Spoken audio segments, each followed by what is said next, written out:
Ũhũthĩri wa ndawa itakinyanĩirie ikĩro cia kũhonia mĩrimũ ĩtiganĩte nĩ wambatĩrĩte riboti ya ataaramu a ũgima wa mwĩrĩ ĩkĩonania harĩ ndawa ithatũ iria ciendagĩrio arwaru, ĩmwe yacio ti nginyanĩru.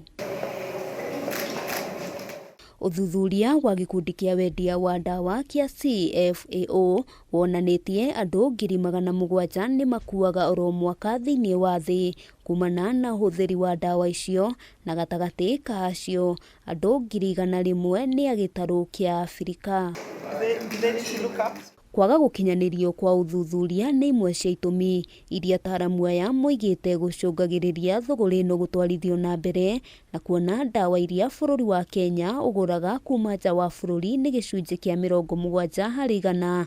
Ataaramu makahinyĩrĩrio gũtabanagia uthuthuria nĩguo gwĩthema ndawa icio. We talk about malaria, which is one of the hugest burden for the continent. 20% of the death could be avoided because of this falsified product.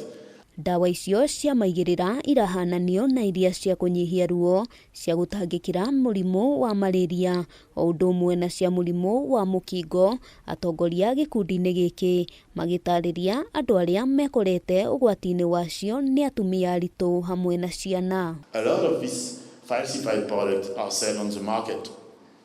With no pharmacist, with nobody in terms of a specialist and explanation about the danger of the product. Ona kũrĩ ũguo anyiti itemi sekta-inĩ ya ũgima wa mwĩrĩ nĩ morĩtio kũnyitanĩra na kwarĩra mĩtaratara ya gũthatia thũgũrĩ ya ndawa itakinyanĩirie ikĩro nĩguo kũrigĩrĩria ikuũ. Ensuring that the product is authentic for the patient is a critical fundamental.